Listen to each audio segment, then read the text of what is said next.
Good morning class. Welcome in chemistry biology sir.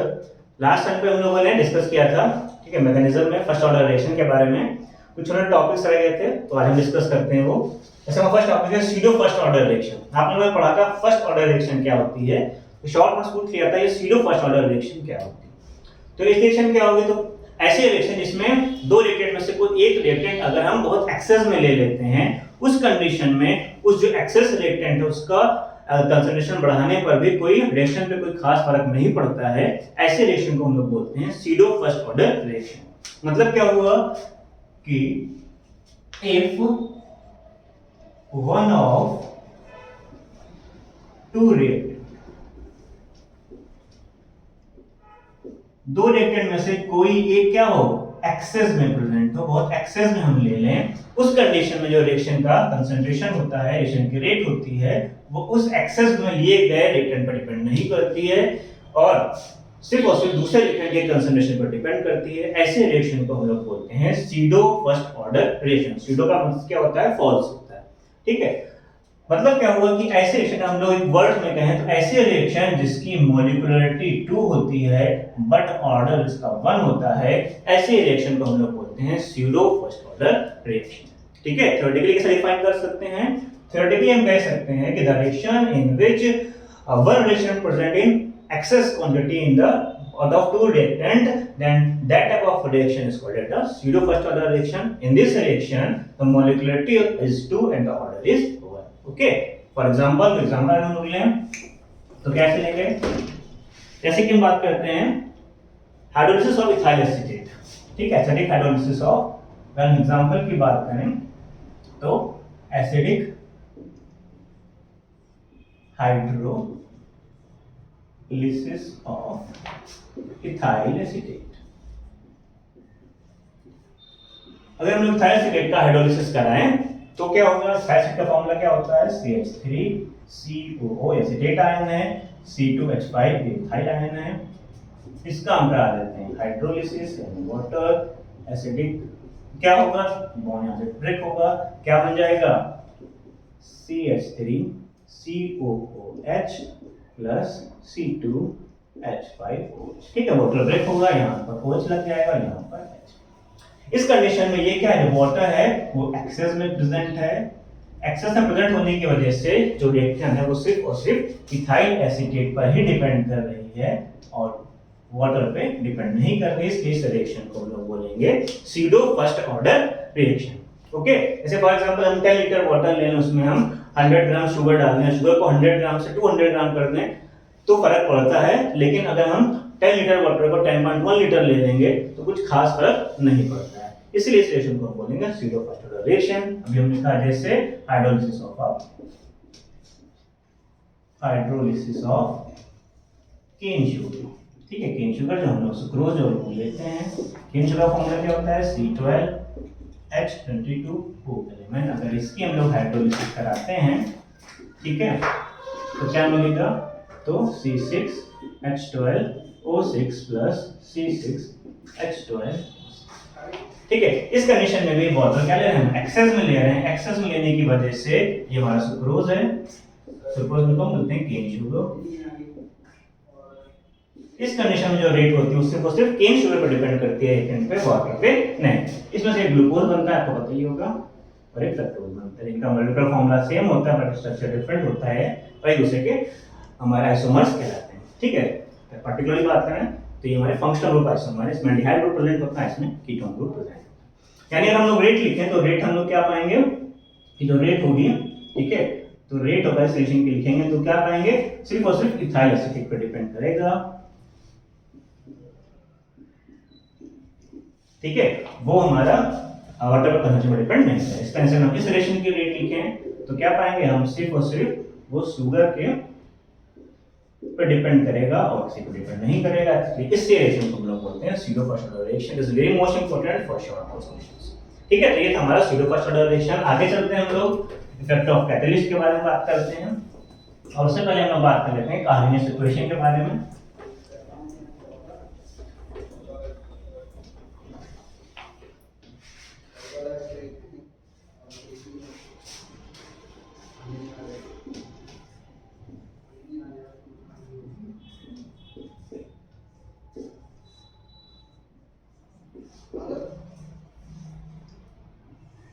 Arrhenius ने equation दी थी, उसको Arrhenius equation बोलते हैं। क्या थी वो इक्वेशन?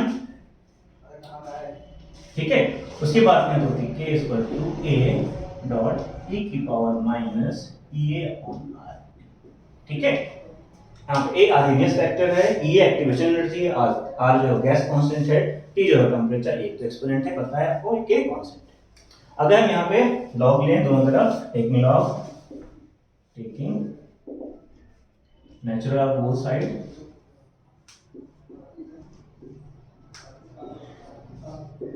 उस कंडीशन में क्या आएगा? तो natural log k equal to natural log of a into e की power minus e upon r t। आप जानते हैं log a into b log a plus b होता है, और ये जो पावर में होता है log a की power m m log a होता है, पावर वाला टर्म आगे आ जाता है। तो क्या आ जाएगा? log ln k equal to, ये आगे आ गया तो minus e upon r t plus log a, ऐसे भी लिख सकते हैं, log a प्लस b करके लिख सकते हैं। ऐसे लिख क्यों लिखा कि इस क्वेश्चन का कंपेयर करा दीजिए किससे? y equal to mx plus c। ठीक है, तो y हमारा हो गया ln k यानी, ठीक है, m जो हो गया हमारा वो हो गया minus e upon r, x जो हो गया 1 अपॉन t हो गया, इंटरसेप्ट यानी c जो हो गया वो log a हो गया।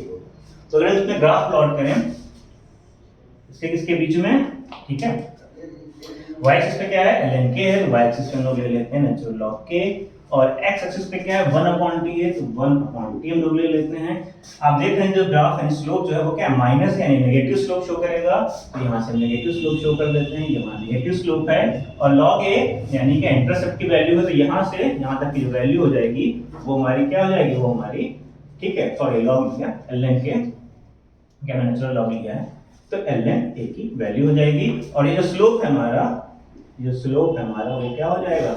माइनस e अपॉन, ठीक है, माइनस e अपॉन, ये हमारा क्या हो जाएगा? स्लोप हो जाएगा। तो इस तरह से हम देखते हैं कि नेचुरल लॉग और 1 अपॉन t में ग्राफ बनाए तो स्लोप जो होता है वो नेगेटिव होता है। ठीक है, तो इसको हम आगे सॉल्व करें। ठीक है, दोनों तरफ हम लॉग ले रहे हैं, दो इक्वेशन ले लें, इक्वेशन 1 और 2, ठीक है, उसके बाद सॉल्व करें तो कैसा ग्राफ बनेगा और कैसी इक्वेशन होगी। ठीक है, इसको देख लेते हैं, यहाँ तक आ गया समझ में। ये तो हमारा ग्राफ था। इसी तरह से अगर हम लोग दो अलग अलग टेम्परेचर के लिए निकालें, क्वेश्चन पूछा जाता है, ठीक है, तो अगर हम डिफरेंट डिफरेंट टेम्परेचर के लिए निकालें तो कैसे निकालेंगे? जैसे कि हम लोग निकाल देते हैं ln k1 के लिए, तो क्या हो जाएगा? Minus e upon r t1 plus, ठीक है, ln a, ठीक है, इक्वेशन 1 हो गया। दूसरे टेम्परेचर के लिए निकालते हैं हम लोग ln k2 equal to minus e upon r t2 plus a, equation 2 हो गया। इक्वेशन 2 को इक्वेशन 1 से सब्ट्रैक्ट कर दीजिए, यानी 2 माइनस 1, इक्वेशन 2 को इक्वेशन 1 से आप अगर आप सब्ट्रैक्ट कर देंगे तो क्या पाएंगे? ln k2 minus ln k1 equal to क्या हो जाएगा? 2 माइनस 1 करेंगे, इसको इसमें माइनस करेंगे तो ln ln है, ये क्या हो जाएगा?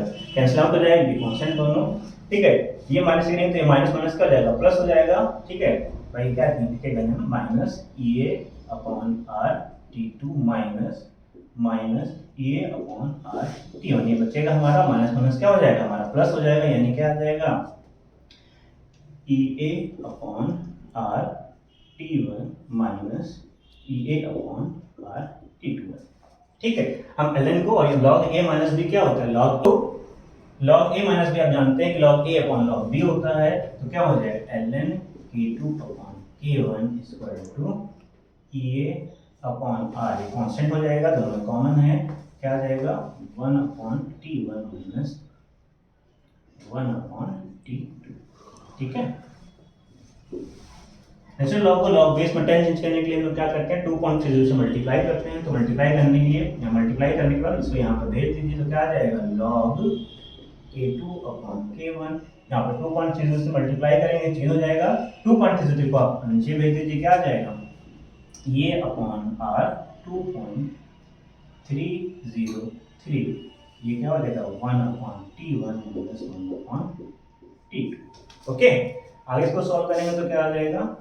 ए अपॉन, ठीक है, इसको ऐसे भी लिख सकते हैं 2.303 r T1 T2 को एलसीएम ले लीजिए, क्या जाएगा T1 T2, यहाँ पे क्या जाएगा T2, और यहाँ पे क्या जाएगा। तो इक्वेशन हमारी प्रूव हो के आई log K2 upon K1 equal to EA upon 2.303 R T2 minus T1 upon T1 T2।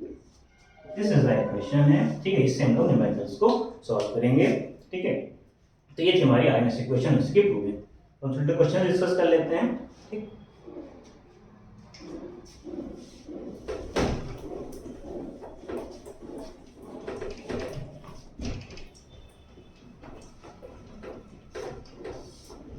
ये टॉपिक हमारा तो आईसीएससी बोर्ड में है, सीबीएसई बोर्ड में तो इतना खास है नहीं। एक टॉपिक और है आईसीएससी बोर्ड में जो है हमारा इफेक्ट ऑफ कैटलिस्ट, छोटा सा टॉपिक है, उसको भी डिस्कस कर लेते हैं, ठीक है।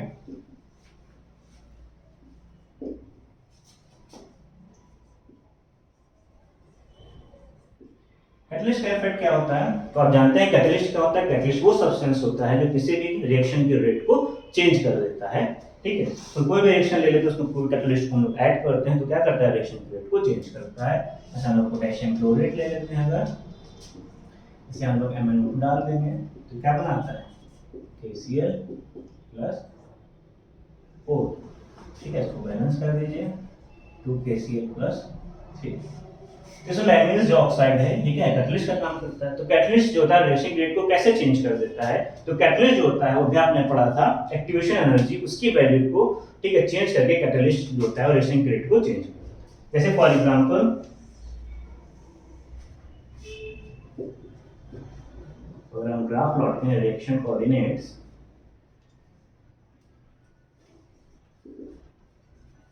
और पोटेंशियल एनर्जी में, ठीक है। तो अगर हम लोग कैटलिस्ट के बिना ही कर रहे हैं, ठीक है, तो ग्राफ कैसा बनता है हमारा, मान लीजिए कुछ ऐसा ग्राफ बनता है। ये हमारा रिएक्टेंट है और ये हमारा प्रोडक्ट है। ये हमारी एक्टिवेशन एनर्जी है, ठीक है, यहाँ से लेकर हमारा पूरा ये। तो ये विदाउट कैटलिस्ट है, ठीक है, ये विदाउट कैटलिस्ट है हमारा एक्टिवेशन एनर्जी, विदाउट कैटलिस्ट है। यहीं पर हम लोग कैटलिस्ट ले लेते हैं तो क्या करता है, कैटलिस्ट होता है इस एक्टिवेशन एनर्जी को लोअर डाउन कर देता है, तो कुछ ग्राफ ऐसा आपका बन जाएगा। तो यहाँ पे आप देख रहे हैं ये क्या है, विद कैटलिस्ट। तो कैटलिस्ट कहता है वो एक्टिवेशन एनर्जी को लोअर डाउन करके रिएक्शन रेट को इंक्रीज कर देता है, या उसको इंक्रीज करके रिएक्शन रेट को डिक्रीज भी कर देता है। बट जनरली हम लोग रिएक्शन रेट को फास्ट करते हैं, ठीक है। बट एक बात ध्यान रखिए, कैटलिस्ट रिएक्शन के रेट को चेंज करता है, बट अगर वो रिएक्शन स्पॉन्टेनियस नहीं है, नॉन स्पॉन्टेनियस रिएक्शन है, उस कंडीशन में जो हमारा कैटलिस्ट है वो रिएक्शन को स्टार्ट नहीं कर पाता, यानी जो कैटलिस्ट रिएक्शन को इनिशिएट नहीं कर पाता। तो कैटलिस्ट होता है सिर्फ और सिर्फ स्पॉन्टेनियस रिएक्शन अगर है, स्पॉन्टेनियस रिएक्शन है, स्पॉन्टेनियस मतलब ऐसे रिएक्शन जो नेचुरली परफॉर्म होती है, अपने आप परफॉर्म होती है, उसको स्पॉन्टेनियस रिएक्शन कहते हैं। इसके डेल्टा जी की वैल्यू नेगेटिव में आती है, ठीक है। डेल्टा जी यानी गिव्स फ्री एनर्जी क्या आता है, नेगेटिव में आता है, वो स्पॉन्टेनियस रिएक्शन। तो उसके लिए कैटलिस्ट वर्क करता है। बट अगर नॉन स्पॉन्टेनियस रिएक्शन है, रिएक्शन कौन सी है, नॉन स्पॉन्टेनियस है, उस कंडीशन में हमारा कैटलिस्ट क्या होता है, कोई रोल नहीं होता है। कैटलिस्ट होता है रिएक्शन को इनिशिएट नहीं कर पाता, केवल तभी रोल करेगा जब रिएक्शन प्रोसीड हो रही हो, तो भी उसके रेट को क्या कर देता है, वो चेंज कर देता है, ठीक है। तो ये था हमारा effect of catalyst in any reaction, okay. यहाँ पे हमारा चैप्टर फिनिश होता है। हम कुछ न्यूमेरिकल भी डिस्कस कर लेते हैं इसके बेस पर, ठीक है। एक न्यूमेरिकल डिस्कस कर लेंगे, आपसे बहुत पूछा जाता है। उसके बाद आपको कुछ न्यूमेरिकल देख के इसको फिनिश कर देते हैं, फाइनल कर देते हैं। ये बहुत सारे पार्ट बन चुके हैं, 4 पार्ट पहले आ चुका है, ये 5वां लास्ट पार्ट था। ऐसा तो पूछा था ये क्वेश्चन बहुत कि आप शो करिए या प्रूव करिए, क्या प्रूव करिए, शो दैट, क्या शो करना है, फॉर फर्स्ट ऑर्डर रिएक्शन, ठीक है, फर्स्ट ऑर्डर रिएक्शन के लिए जो टाइम लग रहा है किसी रिएक्शन के 99.9% कंप्लीट होने में, वो 10 टाइम्स होता है उसके हाफ लाइफ टाइम पीरियड की। ये आपको प्रूव करना है। तो कैसे प्रूव करेंगे, तो वही क्वेश्चन लगा दीजिए जो कि आपने फर्स्ट ऑर्डर रिएक्शन के लिए पढ़ा था। क्या पढ़ा था, K = 2.303 upon T log R not upon R। R not क्या है, इनिशियल कंसंट्रेशन, R क्या है, कंसंट्रेशन आफ्टर टाइम T, यानी कि टाइम के बाद कितना बचा वो आपका R है।